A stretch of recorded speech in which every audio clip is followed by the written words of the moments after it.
Kali ini saya akan membahas pertemuan 4.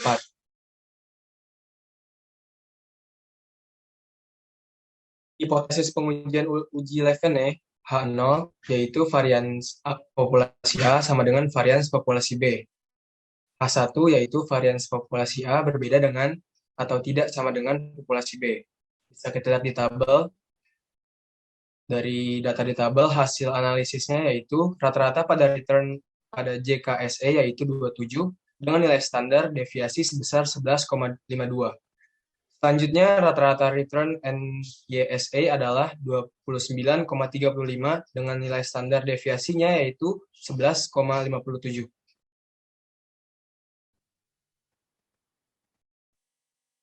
Dari data tabel sebelah kiri, hasil analisis interpretasinya yaitu yang pertama, berdasarkan hasil uji Levenes nilai tes signifikansi sebesar 0,880 lebih besar dari alpha.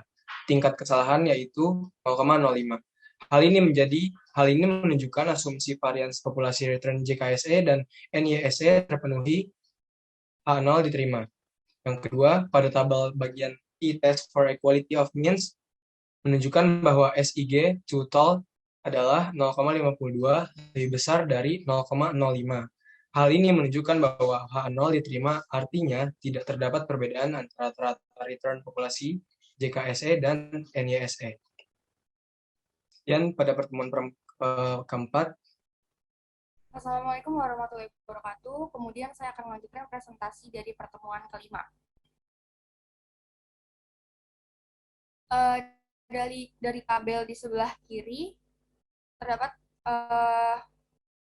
soal, yaitu tentukan berapakah rata-rata gaji dan masing-masing bagian tersebut. Kemudian apakah terdapat perbedaan rata-rata gaji pada 3 bagian tersebut. Kemudian selanjutnya rata-rata gaji pada bagian mana saja yang mempunyai rata-rata berbeda. Lanjut.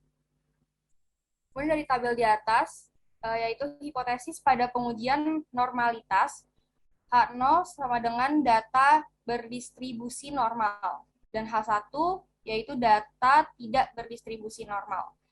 Berdasarkan nilai signifikansi uji Kolmogorov Smirnov pada gaji produksi dan SDM mempunyai nilai signifikansi besar lebih dari 0,05 dan lihat pada kolom sign uji Shapiro-Wilk dengan nilai keseluruhan lebih besar 0,05 menjadi HO diterima. Artinya pada data tersebut masing-masing kelompok yaitu gaji produksi dan SDM berdistribusi normal. Lanjut.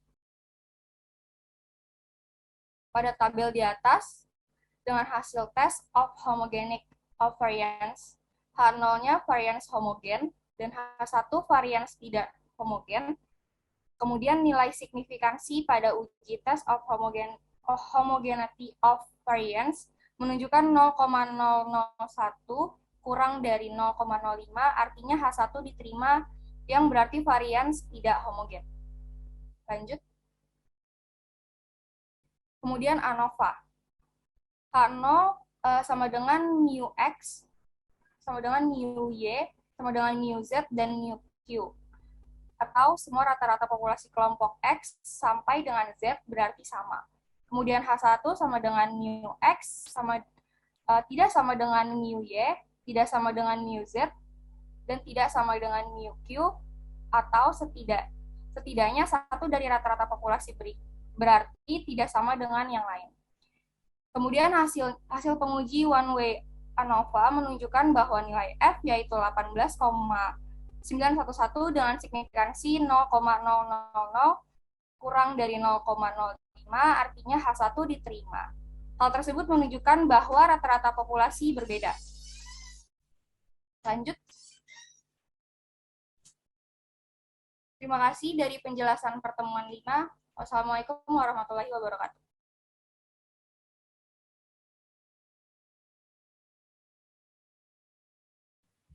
Assalamualaikum warahmatullahi wabarakatuh.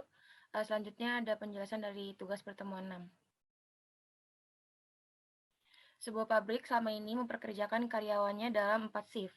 Satu shift terdiri atas kelompok pekerja yang berlainan. Manajer pabrik tersebut ingin mengetahui apakah ada perbedaan produktivitas yang nyata di antara 4 kelompok kerja shift yang ada selama ini. Selama ini setiap kelompok kerja terdiri atas wanita semua atau pria semua. Dan setelah kelompok pria bekerja 2 hari berturut-turut, ganti kelompok wanita. Tetap terbagi tempat kelompok yang bekerja, demikian seterusnya, dan 2 hari untuk pria dan 2 hari untuk wanita. Berikut hasil pengamatan penggunaan banyaknya produksi dalam 12 hari, angka dalam unit. Next. Pertanyaan 1. Tentukan rata-rata produksi pada masing-masing shift di kelompok pria dan wanita. 2. A. Apakah terdapat perbedaan rata-rata banyaknya produksi barang berdasarkan gender? B. Apakah terdapat perbedaan rata-rata banyaknya produksi barang berdasarkan shift kerja? C. Apakah terdapat perbedaan rata-rata banyaknya produksi barang berdasarkan interaksi gender dan shift kerja? Nomor 3. Kelompok apa saja yang berbeda berdasarkan shift kerja? Lanjut. Uji normalitas. Hipotesis pada pengujian normalitas. H0 sama dengan data berdistribusi normal. H1 sama dengan data tidak berdistribusi normal. Gambar di atas ini adalah hasil uji normalitas. Pengujian yang digunakan pada soal ini menggunakan Shapiro, Wilk, dan Kolmogorov-Smirnov. Karena berdasarkan nilai sigma yang ada, alpha 0,05 sehingga H1 diterima, yang berarti data tidak berdistribusi normal. Asumsi pertama pada pengujian ini ditolak.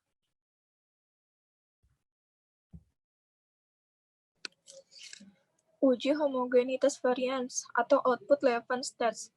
Test of homogeneity of variance H0 sama dengan variance homogen, H1 sama dengan variance tidak homogen. Pada uji Levens test of equity of error, variance menunjukkan bahwa nilai signifikan yaitu 0,020 kurang tingkat kesalahan yaitu 0,05. Maka menerima hipotesis 1 yang berarti bahwa varians produksi adalah tidak homogen. Asumsi homogenitas dalam two-way ANOVA tidak terpenuhi, seperti tabel di samping. Interpretasi output uji two-way ANOVA. Output pertama, Bethlen subject factors. Dalam output ini tampak untuk variabel gender terdapat 2 level kategori, sedangkan pada variabel shift terdapat 4 level kategori, seperti tabel di atas itu. Output kedua, descriptive statistic. Nilai rata-rata hasil produksi pada responden pria yang berdasarkan shift adalah sebagai berikut. 1, 35,625, 2, 44,375, 3, 44,75, 4, 38,125. Nilai rata-rata hasil produksi pada responden wanita yang berdasarkan shift adalah sebagai berikut. 1, 35,5, 2, 40,5, 3, 40,5, 4, 44,75.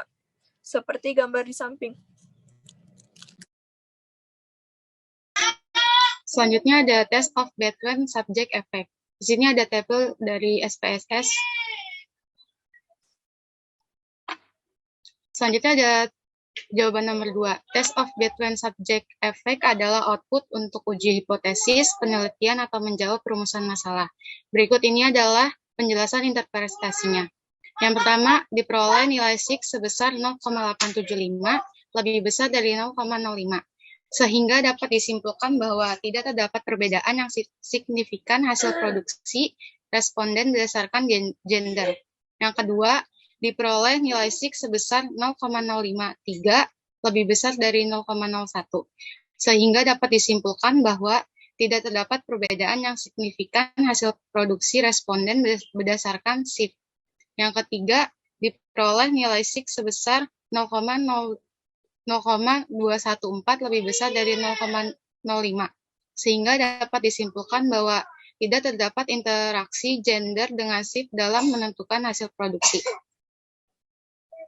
Yang ketiga ada post hoc test. Di sini ada tabel dari SPSS. Di sini penjelasannya. Yang pertama ada uji yang digunakan pada post-hoc test. Ini menggunakan 2K HSD. Pengujian ini berfungsi untuk mengetahui perbedaan hasil produksi pada shift yang berbeda. Yang kedua, berdasarkan uji 2K HSD menunjukkan bahwa rata-rata hasil produksi responden dengan shift shift 1 berbeda dengan shift 2 dan shift 3. Bisa dilihat dari mean difference atau perbedaan rata-rata yang terdapat tanda bintang dan sig lebih besar 0,05 atau alfa tingkat kesalahan. Sekian presentasi dari kelompok kami, kurang lebihnya mohon maaf. Wassalamualaikum warahmatullahi wabarakatuh.